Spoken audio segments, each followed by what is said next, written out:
You're listening to the Joint Sermons on the Push Media Podcast Network.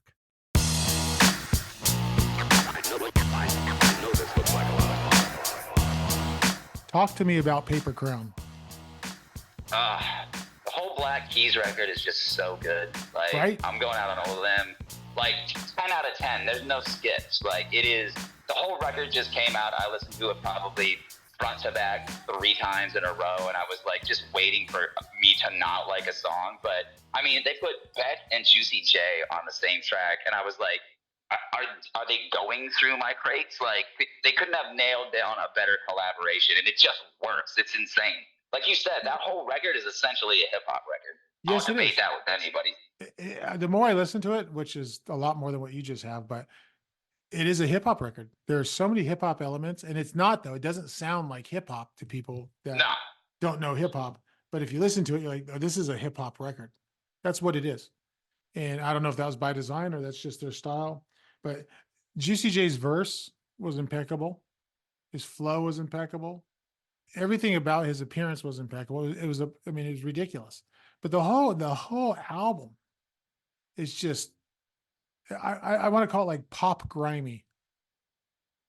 It's just one of those records that, like, it's a guitar and some drums, and like they make it work. It definitely has that grimy edge to it. Like on Candy and Her Friends, just open break beats for the first 8 bars. You know what I mean? You're like, you know what you're getting into, like the grimy bass lines. And you can tell Beck's production is all over this record, and I'm here for it. Like I'm a fan of everything that's going on with this record. I haven't even looked at any kind of liner notes yet, but that wouldn't surprise me. But it's a fantastic album.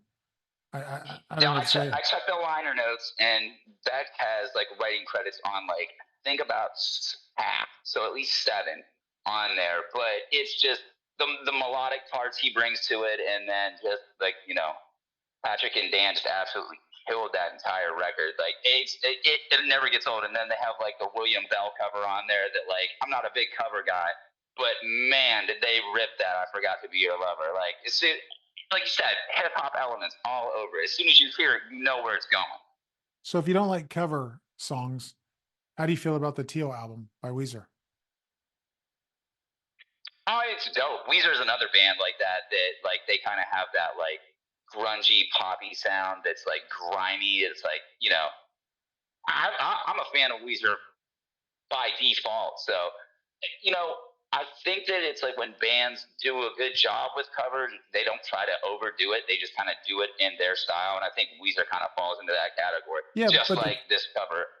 The Teal album, though, it's all covers, but every single one of those songs on there, I feel like they did better than the original. Like it's a catchier song with Weezer singing it. And I don't always believe that to be true with cover songs, but they took a whole list of songs and said, we're going to outdo you. Like it's, to me, it's like even just No Scrubs, they nailed that. Not that they did that, man. It's been a while since I've listened to that record. They did that. Yeah. There's certain bands that can get away with doing that, like Karungabin, if you don't know who they are. They do a crazy hip hop medley where it's just a 3-piece, and they are so tight with that, and they just absolutely rip it. That's fine. I'm for whatever.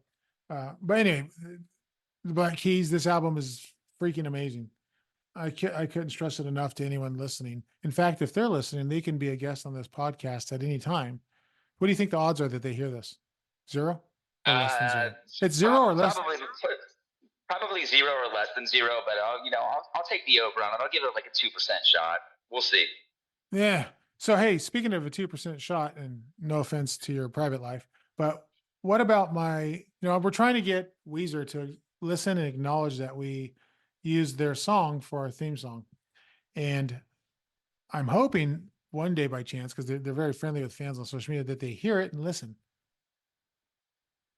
What do you think the odds are? I want to start a whole campaign here where we're like, hey, because let's be honest, because once the show blows up, like I'm not talking to them, it's going to be like, you had your chance. You had your chance. I'm not talking to nobody except maybe the greatest rapper alive, Eminem, in the history of MCing. Other than that, that's a shout out to last week. Other than that, their chances now. I don't know what to say. I mean, I gotta big up myself. That was a masterful flip on that. And yeah, So you're saying, hopefully, I'm saying is that I absolutely ripped that sample flip, and I'm fine with that. This is the one time where I will big up myself on that one because I crushed that and then laid the cuts on it. perfect. So Weezer and Weezer management, please take note that if you did not approve the sample, Doc Jeezy is the one to sue, not Elton One, and I'm fine with that as well. Ooh, Hey, about that. about what? I don't know. What are we talking about? I don't know. I don't. You know what though? Throwing me under the bus. They don't even impress me as the bunch of crybabies that they'd probably look at it and go, "That's cool," and move on. Yeah, No, I mean, I could always pull the J. Cole and apologize. Okay, you know what? It is human to apologize, and I admire that quality. If you're like, you know what, I shouldn't have been doing this. I'd like to apologize. I don't want to have a fight. Grown up, that's a grown up attitude. I can never say that's wrong. But dude, this was a hip hop beef, and you don't say, Right. "Oh, I'm so sorry," and you don't apologize in hip hop. Well, and that's the thing that, like, whenever I heard this, I was like, you know what? Like, it's not on some street beef. Like, nobody's gonna get shot over this. But if you're talking about like you're the best rapper and that's your gimmick, then be the best rapper. Like, don't chicken out. You know what I mean? Like, to me, it's like, I was a battle DJ for a while, and I would battle my friends. You know what I mean? And it was nobody would take it personal. We would get up in each other's face, we would diss each other, and then it was like back to being friends. Like, it's just friendly sparring. And the fact that like he got folded and like apologized after the fact at his own show was just like, man, that's why I can't take like some of these like best MCs ever seriously right now. It's like, 'cause, dude, you're supposed to be like say you're the best. You know what I mean? Like, why wouldn't you say that? Like, if you're like, yes, I'm the best, then go bar for somebody. You know what I mean? Like, it Well, was it's because hilarious. they know they're not the best. Period. Yeah. I always give shout out to and a hat tip to KRS-One who says, "I'm number one. Oops, sorry, I lied. I'm number 1, 2, 3, 4, and 5." And not a single rapper had anything to say about that. Nope. In an industry, in a genre where everyone will attack you and come at your throat for claiming to be anything. And he says, "I'm number 1, 2, 3, 4, and 5." Dead silent, crickets. Which is Yeah. not to say anything about the Cricket Wireless network that sucks. Dead silent. Yeah, I don't know. The whole like that was just a boring beat to me anyway because I just really don't care. But it was I just I don't know, man. Like, hip hop has changed so much that like I can't believe that that's how he bowed out. Was just like, oh my bad, bro. I didn't mean to dish you on wax. It's like, no, you should Like 4 days later. harder. 4 days Yeah, later too. like that was hilarious. Like, I mean, I have no dog in this fight because I'm not really a fan of any of the guys that were involved with that to a certain extent. But I just thought it was hilarious. I was like, why would you bend the knee like that after you came out and you're just like, yeah, whatever. And the fact that they never said each other's name. And yeah, in hip hop beats, there's been times where people didn't say name. But I don't know. I guess we just come from an era where, like, if you got beef, like, you put their names on wax. You know what I mean? You make no problem that you know exactly who you're talking about. Don't do these little subs. You know what I mean? Like, go if you're gonna go for their neck, call them out by the name. Absolutely. But I don't know. They're boring anyways. For sure. Absolutely boring. I couldn't have done. I had to think of three MCs that I would have cared about less, like Drake, J. Cole, and Kendrick Lamar. I'm like, no, just pass on all of those. Like, give me something that's exciting and interesting, and none of those guys are exciting or interesting to me. So Drake is Drake is pure NyQuil. I just can't. It's like spa music. Yeah, no, for sure. Like, this whole beef was just a pillow fight. It was the most boring, like, and it ended so spectacularly awful that it's just like, I can't take any of you seriously. You know what I mean? I mean, Kendrick Lamar, obviously, because he didn't take his foot off J. Cole's neck, but at the same time, it's like, what's the point? What was the point of that other than promotion? And is anybody even dropping any albums, or was that just like, I'm gonna throw shots at you because I'm bored? I don't know, and I still never heard either track. I just don't care. But the idea of it bothered me. I'm like, who cares? Like, I could not care less. They're just boring. I mean, I heard them, and I was like, yeah, I don't care. And then I heard J. Cole's comeback, and I was like, yeah, I still don't care. You know what I mean? And I'm sure Drake will put out a song that I won't care about either. But yeah, I don't know. It's just weird to me that like people are in their feelings about like just some like MC sparring. It's like that's what you're supposed to do. That's what the whole culture was built on. Like I'm not going to apologize to somebody if I beat them in a battle. Just come back in the next battle and go for my throat and see if you can take me out. And if you can, dope. If you can't, you can't. You know, it wasn't that long ago that we had Drake versus Pusha T. Oh God, yeah, and exactly, and he should have just fallen back from that forever because Push even went light on him. You know what I mean? In comparison to some of the diss records that we had coming up, man, Pusher let him off easy, even though he bodied him. Like how Drake even recovered from that is beyond me.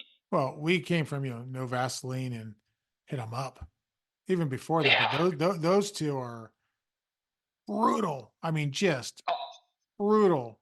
Just wow. yeah. You know what I mean? Like, Even with Super Ugly and Ether and stuff like that, like even with those records, that you were like, yo, like these ones. That's why it was like, yeah, you are hiding a child, which is brutal and a great bar, but compared to like, some of the other things that we just talked about, like this is ticky tack stuff compared to like yeah, what was but actually happening back. that line when Pusha T says you're hiding a child, he stops. The music stops. He goes, "You are hiding a child. You are hiding a child," and just to me that. And then all of a sudden, like a week later, Drake's everywhere on Instagram with his kid.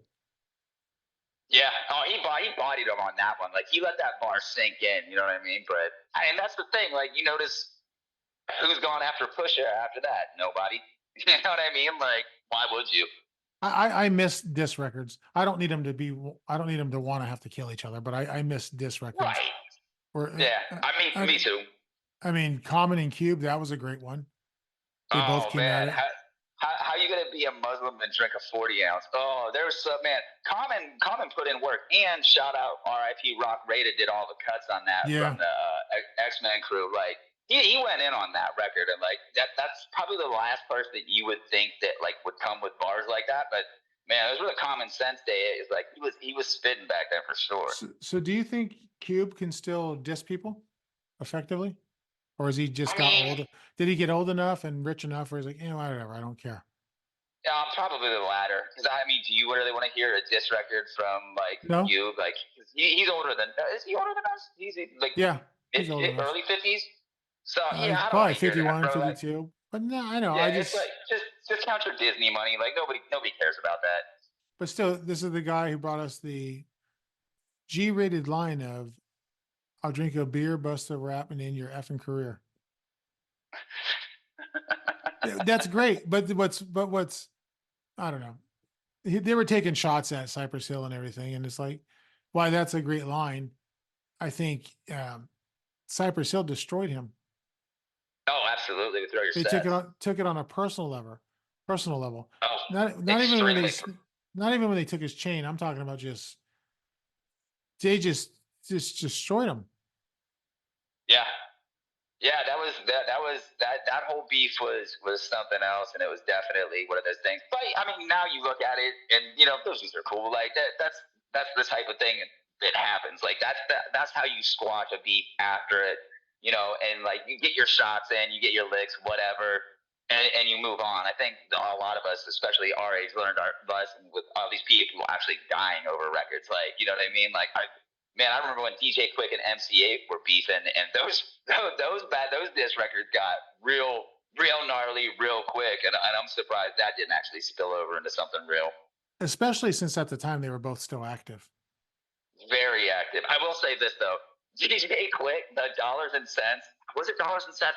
Yeah. The one he's probably got the most cringeworthy diss record ever, though, going at MC8 for some of the things that he said on that record. Because I went back and listened to it, I was like, oh, this did not age well at all. Well, like, to me, the best line out of that any of those records was when Quick said, "EIHT, you left the G out because the G ain't in you." Like there, boom. Yeah. It's simple enough. That's nail in the coffin.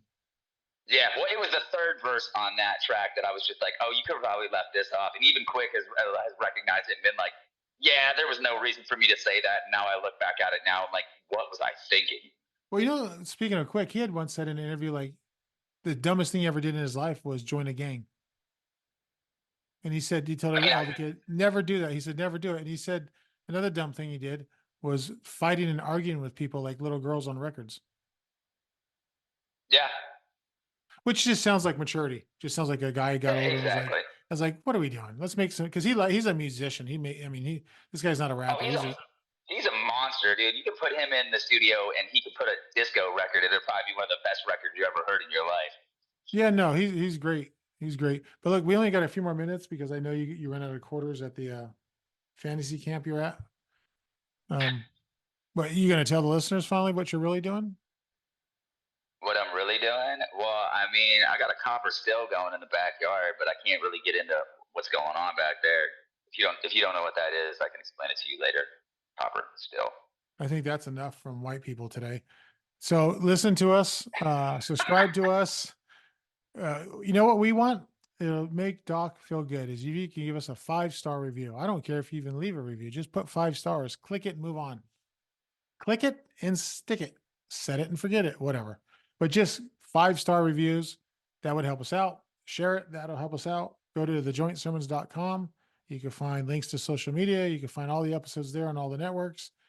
Shout out to Google constantly killing their products. So there's no more Google podcasts. Now it's on YouTube, like some kind of sociopaths, but whatever. In order to prevent this white man getting more airtime, I'm going to end the show now.